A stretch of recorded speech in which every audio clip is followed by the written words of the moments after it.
Hi, again. Ooh, snowy, icy, cold, blowing wind. Ugh. Everybody's stuck inside. What a drag, huh? Well, I just puttering around here and thought, man, I kind of like to talk to somebody, so I thought I'd sit down and have a smoke, cup of coffee, and talk about America a little bit. So, get yourself a cup of coffee.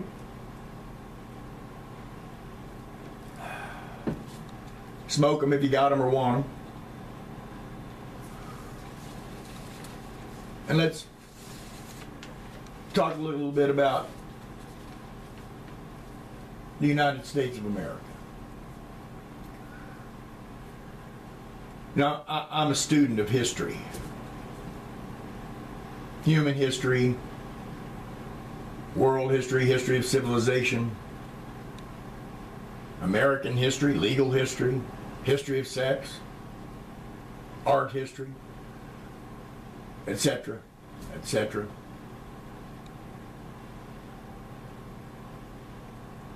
Now, getting old brings perspective, experience.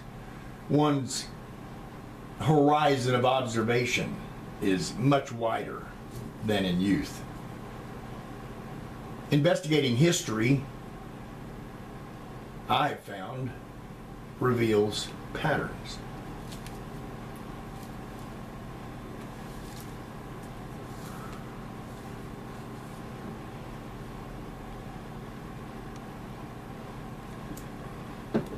Is there anyone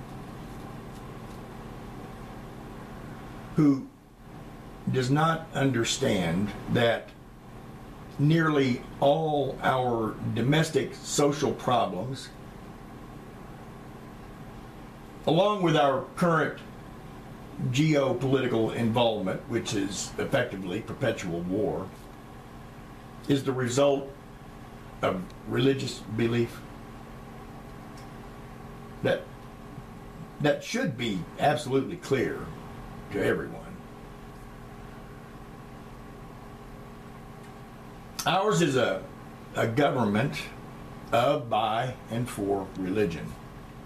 A government of religious believers in the form of legislators and presidents, by religious text, doctrine, religious orthodoxy in the form of law and legal decisions, and for religious purpose and ends.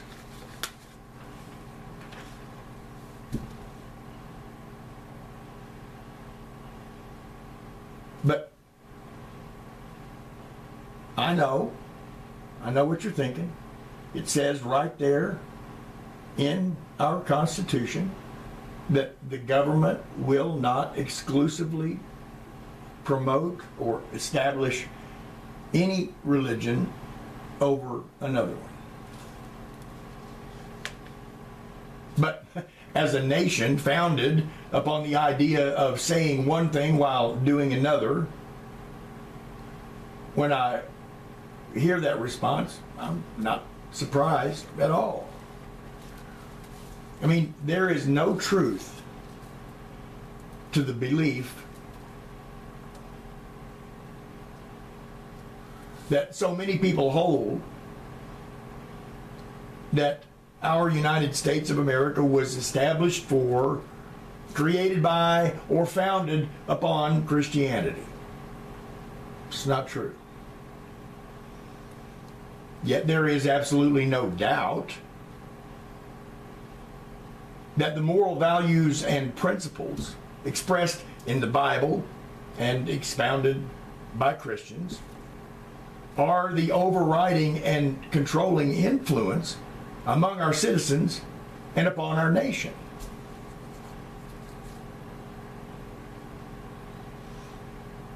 America at the beginning of the 21st century is nothing more than the natural, unavoidable result and perfect reflection of Christian values created by our effort to carry out and practice the moral values and principles contained in the Bible and Christianity. It's just a fact. America is precisely and exactly as it must be. America is Christianity.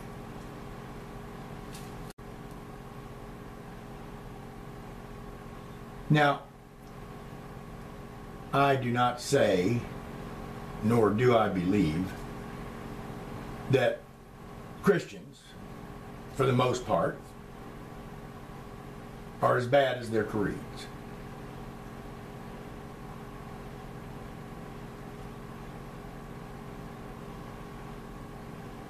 Religion is as old as human society.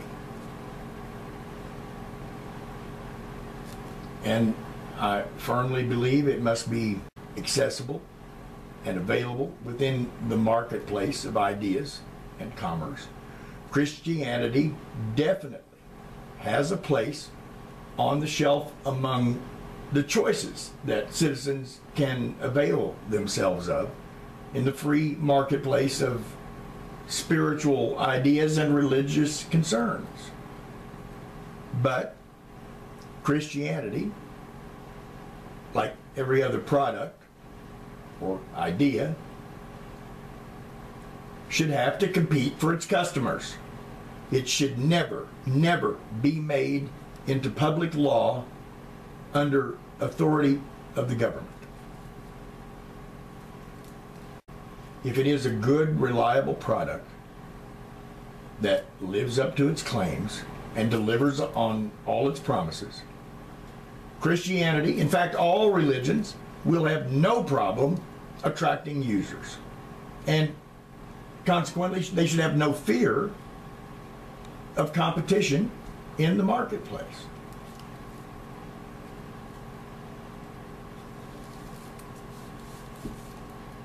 I'm sure you know that the truth does not fear investigation or the honest expression of thoughts. The truth does not require the power and force of authority. The fact that a great number of people believe something to be true does not make it so. The truth is what it is, regardless of our circumstances or desires. And all that we know to be true is all of that which can be brought to the test of our senses. Everything else is speculation and conjecture. And therefore it is irrelevant and immaterial, particularly in regard to the action and function of government. Christian moral values and principles are the moral values and principles that have made America what it is today. To deny this is true amounts to the denial of the claim by most Americans that the United States grew out of and follows the moral values and principles put forth in the Bible and through Christ's teachings.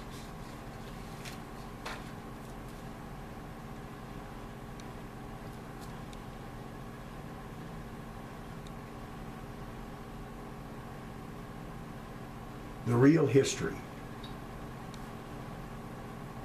and experience of the United States of America is the same as every nation or empire ever spawned by the spread of the Bible and Christianity. The Christians came, they saw, they conquered. And because their God is the only true and supreme God and Creator, they believe that by association they are exceptional and entitled. And therefore, American history is the modern application of the Bible.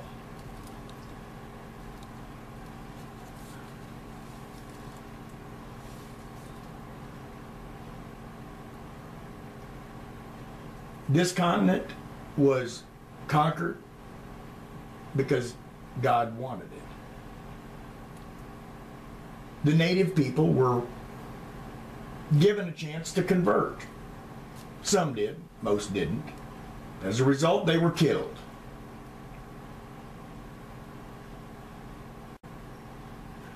Honesty and the respect for the property of others is supposed to be a fundamental Christian morality. Christians are specifically commanded not to bear false witness and not to steal. Yet, the land speculators, generals, presidents, preachers, politicians, all no doubt good God-fearing Christians, have never, to this very moment, lived up to or fulfilled any agreement or treaty they made or signed with Native Americans. With God on their side, Bible in hand, Christian liars and thieves proceeded across the continent, stealing all the Native Americans' land and then some.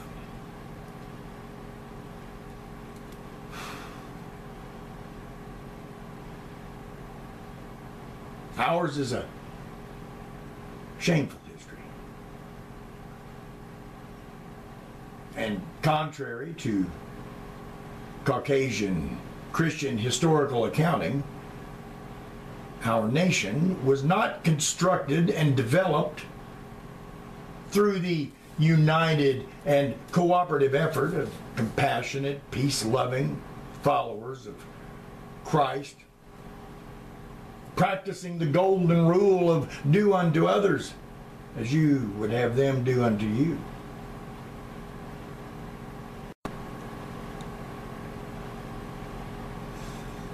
The United States of America was built and rests squarely on the backs of slaves, Native Americans, and poor immigrants.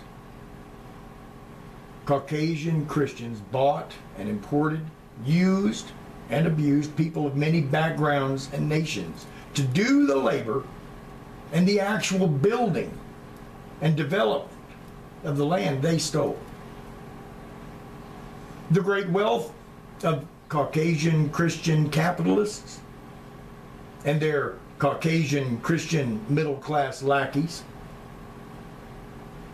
was not created and bestowed from on high, but is the result of the ruthless and quite Christian domination of people of color, along with the exploitation of desperate, uneducated, poor European Caucasians.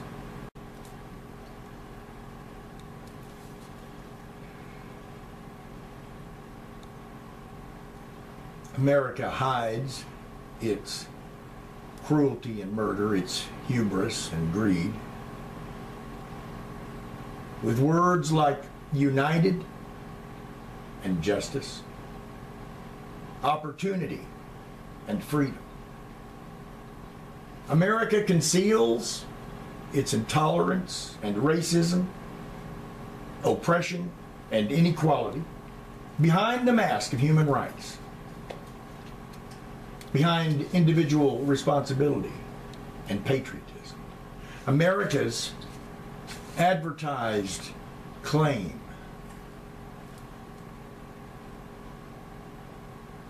of the greatest nation in history, the world's only superpower,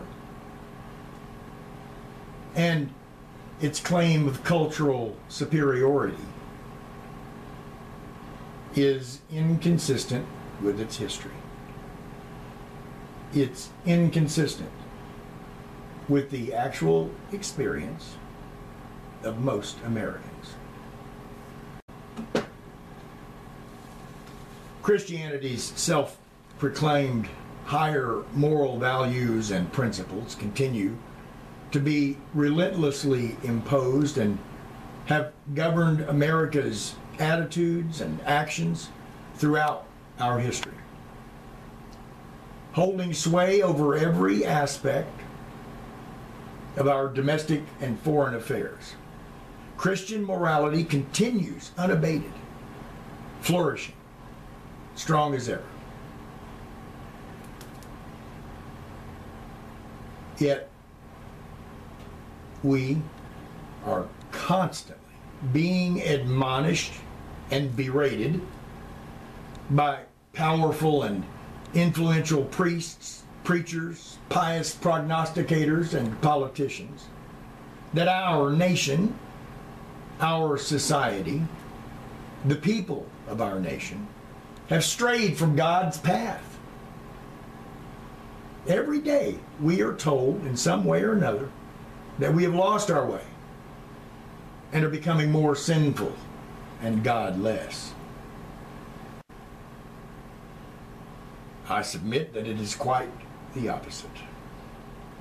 Christianity's moral values and principles dominate, direct, and decide every major facet of our social conduct, our domestic politics and policy, and our military and foreign policy. Christianity is the cause at the root of every social and political controversy within our society and government. I created a list of some of the most notorious problems and common problems and controversies arising from and perpetuated by the continuing attempt to impose the Bible and Christian moral values and principles upon American society and our government. The list is as follows. Treatment of other nations, especially those people with dark color skin, nations and people with different faiths and religions, the way we deal with the natural resources of other nations and the forms of government they choose, the war in Iraq, Afghanistan, and now against ISIS, anything to do with Israel or the Middle East, immigration, our policy and conduct of torture, issues concerning liberty and fair treatment at home and in other nations, human rights and obligations, same-sex issues, gambling, abstinence and sexual behavior issues, law enforcement and justice issues, welfare, abortion, school curriculum and administration, universal free education, universal free health care, gender issues, privacy issues, equality issues, energy development, environmental issues, racial and discrimination issues, medical research generally, stem cell research and cloning, recreational drug use and prostitution, the idea and extent of civil rights, forced prayer in school. It affects the criteria for choosing and electing people to office. It affects when and where voting takes place, often in churches. It affects television and media issues. The list could go on. I know some of you will vigorously and adamantly protest many of the items on the list. You'll say with great confidence and sincere belief that most of these problems come from not following the Bible and Christ. That these problems are the result of abandoning the moral values and principles they teach, not because of them. The truth is, making that statement is proof of the point that I am asserting. When the mind of a nation is bowed by the politics of religious superstition, its laws and government loses a considerable portion of power concerning all other subjects and objectives. Once the mind can bring itself to pay indiscriminate reverence to that which is beyond reason, it descends below the stature of mental maturity and is fit to be great only in minor and insignificant things. And this is precisely a description of the current condition of the United States of America. I know.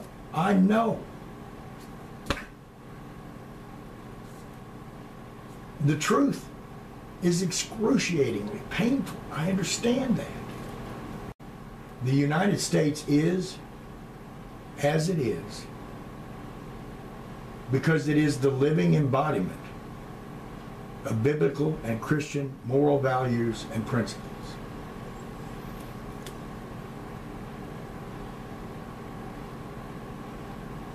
We are in decline because we have never for one moment given up the idea or the effort. I say we,